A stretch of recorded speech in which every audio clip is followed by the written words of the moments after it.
வணக்கம் நண்பர்களே, உங்கள் அனைவரையும் அன்புடன் வரவேற்கிறேன். இன்று நான் உங்களுக்கு ஒரு சிறப்பான பிளாட்ஃபார்மை அறிமுகப்படுத்தப் போகிறேன். அதன் பெயர் மெட்டா TGA கிளப். ஆனால் இதன் பேக்கேஜ்கள் மற்றும் இன்கம் வாய்ப்புகளை பற்றி தெரிந்து கொள்வதற்கு முன்பு முதலில் மெட்டா TGA கிளப் என்றால் என்ன, இது எப்படி செயல்படுகிறது மற்றும் இதன் முக்கியமான கான்செப்ட் என்ன என்பதை புரிந்து கொள்வோம்.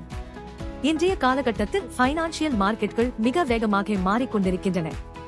நம்மிடம் ஸ்டாக் மார்க்கெட் இருக்கிறது, கிரிப்டோகரன்சி இருக்கிறது, ஃபாரெக்ஸ் இருக்கிறது, ரியல் எஸ்டேட் இருக்கிறது, மெட்டாவர்ஸ் எகானமி இருக்கிறது, கேமிங் பிளாட்ஃபார்ம்கள் இருக்கின்றன. மேலும் பல புதிய வாய்ப்புகளும் தொடர்ந்து உருவாகிக் கொண்டிருக்கின்றன. ஆனால் இந்த மார்க்கெட்களை அணுகுவது மட்டுமே முக்கியமான விஷயம் அல்ல. மார்க்கெட் மூவ்மெண்ட்களை புரிந்து கொள்வது, தகவல்களை சரியாக அனலைஸ் செய்வது, ரிஸ்கை புரிந்து கொள்வது, அதன் அடிப்படையில் சிறந்த முடிவுகளை எடுப்பது ஆகியவையே உண்மையான சவால்கள். இந்த இடத்தில்தான் மெட்டா TGA கிளப்பின் கான்செப்ட் தொடங்குகிறது. Meta TGA club multi market understanding, structured learning insights, market monitoring, strategy research மற்றும் ரிஸ்க் அவேர்னஸ் ஆகியவற்றை மையமாக கொண்டு உருவாக்கப்பட்ட ஒரு பிளாட்ஃபார்ம். ஒரே ஒரு மார்க்கெட்டில் மட்டும் கவனம் செலுத்தாமல் பல்வேறு மார்க்கெட் செக்மெண்ட்களை ஒரே எகோசிஸ்டத்தின் கீழ் கொண்டு வருவதே மெட்டா TGA கிளப்பின் முக்கியமான கான்செப்ட். இப்போது இதை இன்னும் கொஞ்சம் விரிவாக புரிந்து கொள்வோம். மெட்டா TGA கிளப்பில் இடம்பெறும் முதல் முக்கியமான மார்க்கெட் ஸ்டாக் மார்க்கெட். இங்கே sector rotation, earnings context, market volatility மற்றும் இண்டெக்ஸ் சிக்னல்கள் போன்ற விஷயங்களை புரிந்து கொள்வதில் கவனம் செலுத்தப்படுகிறது. இரண்டாவது முக்கியமான மார்க்கெட் கிரிப்டோகரன்சி. கிரிப்டோ மார்க்கெட் மிக வேகமாக மாறக்கூடியது. அதனால் லிக்விடிட்டி, மார்க்கெட் சென்டிமெண்ட், மொமெண்டம் மற்றும் ஆன் செயின் ஆக்டிவிட்டி போன்ற விஷயங்களை புரிந்து கொள்வது மிகவும் முக்கியமானதாக இருக்கலாம். அடுத்து வருவது ஃபாரெக்ஸ் மார்க்கெட். ஃபாரெக்ஸ் என்பது உலகின் மிகப்பெரிய ஃபைனான்சியல் மார்க்கெட்களில் ஒன்றாகும். மெட்டா TGA கிளப்பில் macro economic movements, currency strength மற்றும் ரிஸ்க் பேட்டர்ன்கள் போன்ற விஷயங்களிலும் கவனம் செலுத்தப்படுகிறது. ஆனால் மெட்டா TGA கிளப்பின் கான்செப்ட் இத்துடன் முடிவடைவதில்லை. இந்த எகோசிஸ்டத்தில் மெட்டாவர்ஸ் எகானமியும் இடம்பெறுகிறது. இதில் விர்ச்சுவல் அசெட் டிமாண்ட், எகோசிஸ்டம் ஆக்டிவிட்டி மற்றும் புதிய திறன்களை புரிந்து கொள்வதில் கவனம் செலுத்தப்படுகிறது. இதனுடன் ரியல் எஸ்டேட் இண்டெக்ஸும் இடம்பெறுகிறது. இதில் டிமாண்ட் சிக்னல்கள், இண்டெக்ஸ் திறன்கள் மற்றும் மேக்ரோ டிரிவன் மூவ்மெண்ட்கள் போன்ற விஷயங்கள் இடம்பெறுகின்றன. மேலும் கேமிங் பிளாட்ஃபார்ம்களும் இந்த கான்செப்டில் இடம்பெறுகின்றன. இதில் இன்-கேம் எகானமி, டோக்கனைஸ்டு அசெட்ஸ் மற்றும் என்கேஜ்மெண்ட் இன்சைட்ஸ் போன்ற பகுதிகள் அடங்குகின்றன. அதாவது stocks, crypto, forex, metaverse, real estate மற்றும் கேமிங் போன்ற பல்வேறு மார்க்கெட்களை ஒரே மல்டி மார்க்கெட் லேர்னிங் மற்றும் மானிட்டரிங் கான்செப்டின் கீழ் கொண்டு வருகிறது மெட்டா TGA கிளப். இப்போது ஒரு முக்கியமான கேள்வி வருகிறது. இவ்வளவு மார்க்கெட் தகவல்களையும் மெட்டா TGA கிளப் எப்படி ஒருங்கிணைக்கிறது?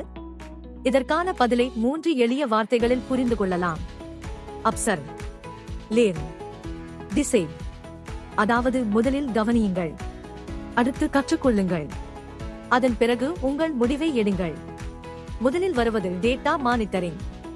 டேட்டா மானிட்டரிங் மூலம் லைவ் வாட்ச் லிஸ்ட்கள் மற்றும் மல்டி அசெட் ஸ்னாப்ஷாட்கள் மீது கவனம் செலுத்தப்படுகிறது. இதன் மூலம் யூசர்கள் மார்க்கெட்டை பற்றிய வேகமான புரிதலை உருவாக்கிக் கொள்ள முடியும். அடுத்து வருவது AI லேர்னிங் லேயர். இங்கே பேட்டர்ன் டிஸ்கவரி, ரிஸ்க் ஸ்கோரிங் ஐடியாக்கள் மற்றும் ஸ்ட்ராட்டஜி டெம்ப்ளேட்கள் போன்ற விஷயங்களில் கவனம் செலுத்தப்படுகிறது. அதன் பிறகு இந்த தகவல்களையும் கற்றலையும் பயன்படுத்தி சிறந்த முடிவுகளை எடுப்பதற்கான புரிதலை உருவாக்க முடியும். மெட்டா TGA கிளப்பின் கான்செப்டில் ரிஸ்க் கண்ட்ரோல்களுக்கும் முக்கியத்துவம் கொடுக்கப்பட்டுள்ளது. இதில் பொசிஷன் சைசிங் ரிமைண்டர்கள், டைவர்சிபிகேஷன் ஐடியாக்கள் மற்றும் பல்வேறு சூழ்நிலைகளின் அடிப்படையில் சிந்திப்பது போன்ற கான்செப்ட்கள் இடம்பெறுகின்றன. இறுதியாக வருவது இன்சைட்ஸ் அண்ட் ரிவ்யூ. இங்கே பேக் டெஸ்டிங், விஷுவல்ஸ் மற்றும் லேர்னிங் ஜர்னல் மூலம் தொடர்ந்து கற்றுக்கொண்டு மார்க்கெட் பற்றிய புரிதலை மேம்படுத்துவதில் கவனம் செலுத்தப்படுகிறது. இதன் நோக்கம் மிகவும் எளிமையானது. மார்க்கெட்டை வெறுமனே பார்ப்பது மட்டும் அல்ல, மார்க்கெட்டை எப்படி புரிந்து கொள்வது என்பதை கற்றுக்கொள்வது. இப்போது மெட்டா TGA கிளப்பின் அடிப்படை கான்செப்டை நாம் புரிந்து கொண்டோம். அடுத்து இந்த ப்ராஜெக்டின் மற்றொரு முக்கியமான பகுதிக்கு வருவோம். அதுதான் Meta TGA token roadmap. Meta TGA டோக்கனின் ரோட்மேப்பில் பல்வேறு டெவலப்மெண்ட் ஸ்டேஜ்கள் குறிப்பிடப்பட்டுள்ளன. இந்த ரோட்மேப்பின் முதல் முக்கியமான மைல்ஸ்டோன் ஜனவரி 2027. இங்கே டிஜிஐ டோக்கன் ஸ்டேக்கிங் இன்வெஸ்ட்மெண்டுடன் 300% என்ற எண்ணிக்கை குறிப்பிடப்பட்டுள்ளது. அடுத்த ஸ்டேஜ் ஜூலை 2027. இது டிரேடிங் ஸ்டேஜாக குறிப்பிடப்பட்டுள்ளது. அதன் பிறகு ஜனவரி 2028 மாதத்திற்கான மற்றொரு ப்ராஜெக்ட் மைல்ஸ்டோன் ரோட் மேப்பில் கொடுக்கப்பட்டுள்ளது. அதைத் தொடர்ந்து ஜூலை 2028 ஒரு முக்கியமான இலக்கு குறிப்பிடப்பட்டுள்ளது. மெட்டா டிஜிஐயின் சொந்த எக்ஸ்சேஞ்ச், அதாவது ஸ்டேக்கிங் மற்றும் டிரேடிங்கில் தொடங்கி எதிர்காலத்தில் சொந்த எக்ஸ்சேஞ்ச் வரை செல்லும் மெட்டா டிஜிஐ எகோசிஸ்டத்தின் திட்டமிடப்பட்ட பயணத்தை இந்த ரோட் மேப் காட்டுகிறது. இப்போது அனைவரும் தெளிவாக புரிந்து கொள்ள விரும்பும் ஒரு முக்கியமான பகுதிக்கு வருவோம். மெட்டா டிஜிஐ கிளப்பிலானில் ஒருவர் எப்படி பங்கேற்கலாம்? மெட்டா டிஜிஐ கிளப்பில் 3 ஸ்டேக்கிங் பேக்கேஜ்கள் கொடுக்கப்பட்டுள்ளன. முதல் பேக்கேஜ் $50, இரண்டாவது பேக்கேஜ் $100, மூன்றாவது பேக்கேஜ் $200. அதாவது ஒரு பார்ட்டிசிபென்ட் தனது விருப்பத்திற்கு ஏற்ப $50, $100 அல்லது $200 பேக்கேஜை தேர்வு செய்து இந்த பிளானில் பங்கேற்கலாம். இப்போது பேக்கேஜ்களை புரிந்து கொண்ட பிறகு இன்கம் ஸ்ட்ரக்சரை புரிந்து கொள்வோம். மெட்டா டிஜிஐ கிளப்பிலானின் படி முக்கியமாக 3 வகையான இன்கம் கொடுக்கப்பட்டுள்ளது. முதலாவது டெய்லி ப்ராஃபிட் ஷேர், இரண்டாவது டைரக்ட் ரெஃபரல் இன்கம், மூன்றாவது மேட்சிங் இன்கம். இப்போது இந்த மூன்றையும் ஒவ்வொன்றாக எளிமையாக புரிந்து கொள்வோம். முதலில் டெய்லி ப்ராஃபிட் ஷேர் பற்றி பார்க்கலாம். பிளானின் படி மெட்டா டிஜிஐ கிளப்பில் 3% டெய்லி ப்ராஃபிட் ஷேர் குறிப்பிடப்பட்டுள்ளது. இது அதிகபட்சமாக 70 நாட்கள் வரை குறிப்பிடப்பட்டுள்ளது. ஆனால் இங்கே ஒரு முக்கியமான விஷயத்தை புரிந்து கொள்ள வேண்டும். டெய்லி ப்ராஃபிட் ஷேர் 2 சமமான பகுதிகளாக பிரிக்கப்படுகிறது. 50% பே அவுட்டிற்கு செல்கிறது, மீதமுள்ள 50% ஸ்டேக்கிங்கிற்கு செல்கிறது. அதாவது இது ஒரு 50-50 ஸ்ட்ரக்சர். 50% pay out, 50% staking. இப்போது இரண்டாவது இன்கமிற்கு வருவோம். அதுதான் டைரக்ட் ரெஃபரல் இன்கம். இதை புரிந்து கொள்வது மிகவும் எளிது. பிளானின் படி நீங்கள் ஒருவரை நேரடியாக மெட்டா டிஜிஐ கிளப்பிற்கு ரெஃபர் செய்யும் போது அந்த ரெஃபரலின் மீது 10% டைரக்ட் ரெஃபரல் கமிஷன் குறிப்பிடப்பட்டுள்ளது. இதை ஒரு எளிய உதாரணத்தின் மூலம் புரிந்து கொள்வோம். பொருந்தக்கூடிய ரெஃபரல் அமௌண்ட் $50 இருந்தால் அதில் 10% $5, அமௌண்ட் $100 இருந்தால் 10% $10, அமௌண்ட் $200 இருந்தால் 10% $20. அதாவது நீங்கள் உங்கள் டைரக்ட் நெட்வொர்க்கை உருவாக்கும் போது பிளானில் 10% டைரக்ட் ரெஃபரல் இன்கம் ஸ்ட்ரக்சர் கொடுக்கப்பட்டுள்ளது. இப்போது மூன்றாவது இன்கமை பற்றி பார்க்கலாம். அதுதான் மேட்சிங் இன்கம். மெட்டா டிஜிஐ கிளப்பில் மேட்சிங் இன்கமிற்காக பைனரி ஸ்ட்ரக்சர் கொடுக்கப்பட்டுள்ளது. அதாவது நெட்வொர்க் 2 சைக்கிளுடன் செயல்படுகிறது.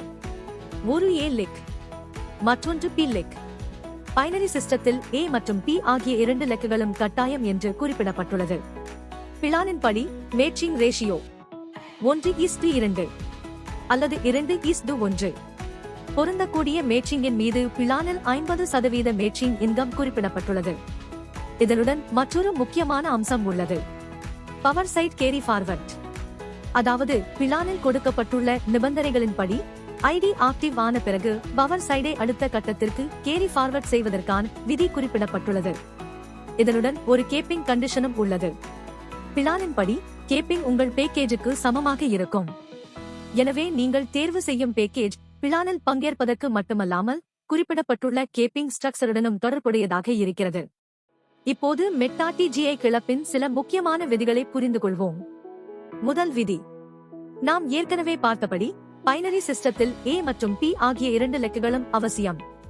இரண்டாவது விதி, ஐடி ஆக்டிவ் ஆன பிறகு பவர் சைட் கேரி ஃபார்வர்ட் விதி பொருந்தும். மூன்றாவது முக்கியமான விதி, மினிமம் வித்ராவல் அல்லது பே அவுட். பிளானின் படி மினிமம் வித்ராவல் அல்லது பே அவுட் $10. அதாவது குறிப்பிடப்பட்டுள்ள விதியின்படி பே அவுட்டிற்கு குறைந்தபட்சம் $10 இருக்க வேண்டும். அடுத்து மற்றொரு முக்கியமான விதி, இன்கம் டிடக்ஷன். பிளானின் படி அனைத்து வகையான இன்கம்களுக்கும் 10% டிடக்ஷன் பொருந்தும். இதனுடன் வித்ராவலுக்கும் ஒரு நிபந்தனை உள்ளது. ஒரு நாளில் ஒரு வித்ராவல் மட்டுமே அனுமதிக்கப்படுகிறது. இறுதியாக பிளானின் படி இன்கம் கேப்பிங் பேக்கேஜின் அடிப்படையில் பொருந்தும். எனவே எந்த முடிவையும் எடுப்பதற்கு முன்பு package, income, matching, capping, deduction மற்றும் வித்ராவல் தொடர்பான அனைத்து விதிமுறைகளையும் நிபந்தனைகளையும் தெளிவாக புரிந்து கொள்வது முக்கியம். ஆகஸ்ட் நண்பர்களே, இதுதான் மெட்டா டிஜிஐ கிளப்பின் முழுமையான கான்செப்ட்.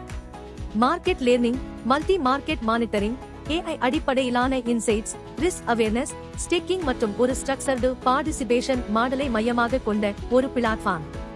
இதன் கான்செப்ட் மிகவும் எளிமையானது. வாய்ப்புகளை கவனியுங்கள், மார்க்கெட்டிலிருந்து கற்றுக்கொள்ளுங்கள், சிஸ்டத்தை புரிந்து கொள்ளுங்கள், அதன் பிறகு உங்கள் முடிவை எடுங்கள். Observe, learn, decide. Meta TGI கிளப்பிற்கு உங்களை அன்புடன் வரவேற்கிறோம். உங்கள் மதிப்புமிக்க நேரத்திற்கும் கவனத்திற்கும் மிக்க நன்றி.